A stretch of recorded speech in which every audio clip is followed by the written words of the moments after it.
تا حالا شده گذشتت مثل سایه دنبالت بیاد؟ هر روز بشینی شکستاتو مرور کنی و اشتباهاتتو بشمری؟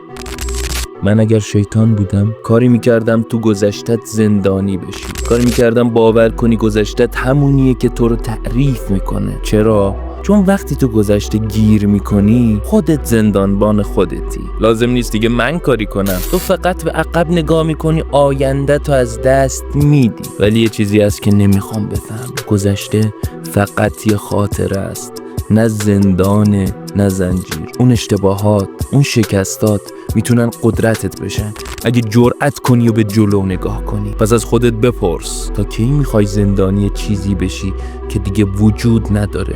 گذشته تموم شده،